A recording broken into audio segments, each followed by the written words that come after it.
One of the things that I learned in competitive archery was the importance of shooting in limited space.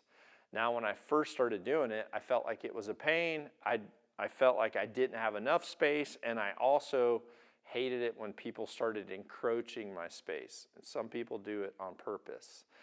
But what I figured out was that drill of working within that tight spot actually made me a better bow hunter, but it made me more efficient as an archer.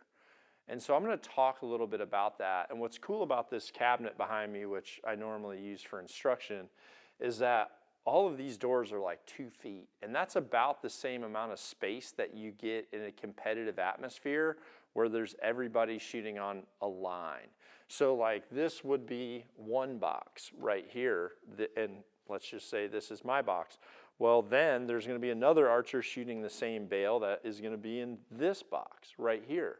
So learning to utilize this 2 feet is so critical because as a hunter, I've learned that I have to work within my silhouette, because what gets you busted is when you break your body line and you start to not use yourself really as dead space. So if in a bow hunting situation, if I'm trying to not get busted with movement, if I can use my outline as my background and then I can work within that background to draw, I'm much less noticeable than taking myself outside of this silhouette and having to draw. So doing this, bringing this back up, raising this above center, all that is, one, it's inefficient, and two, it's going to get you busted.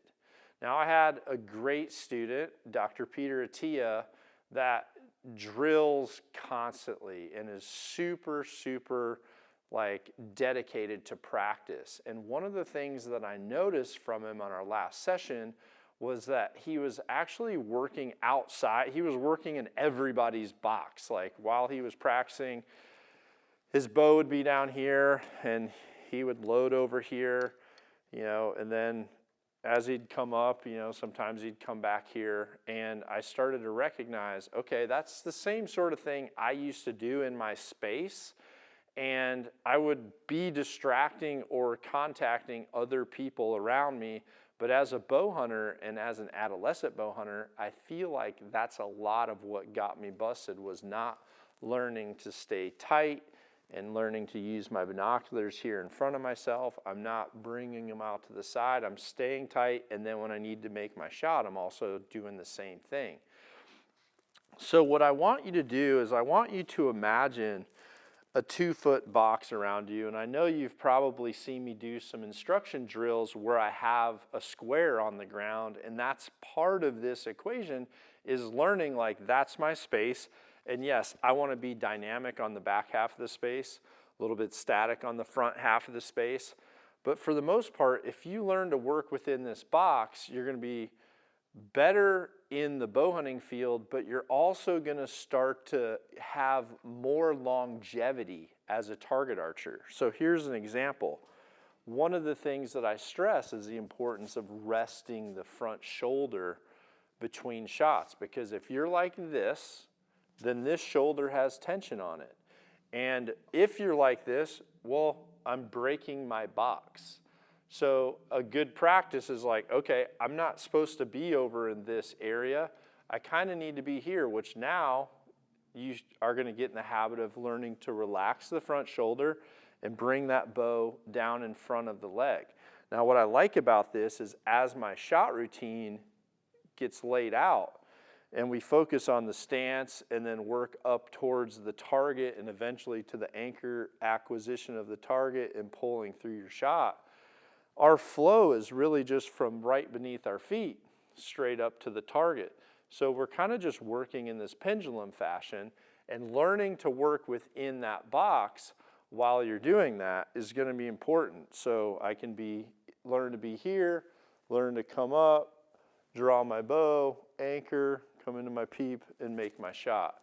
Now, the drill for you to help you with this, and what I taught Peter to do, was I had him drill for several weeks. There was actually a fence that was in his backyard that was parallel to a target. So if this is the fence, what I told Peter to do is to come about a foot off of this fence, and I taught him to shoot and to practice along the fence so that he had to learn how to raise and draw within that space.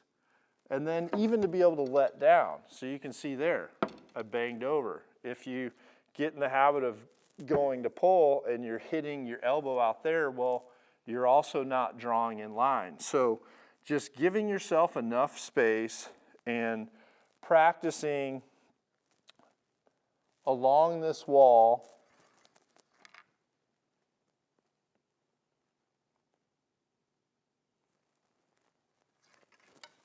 is just such a good method.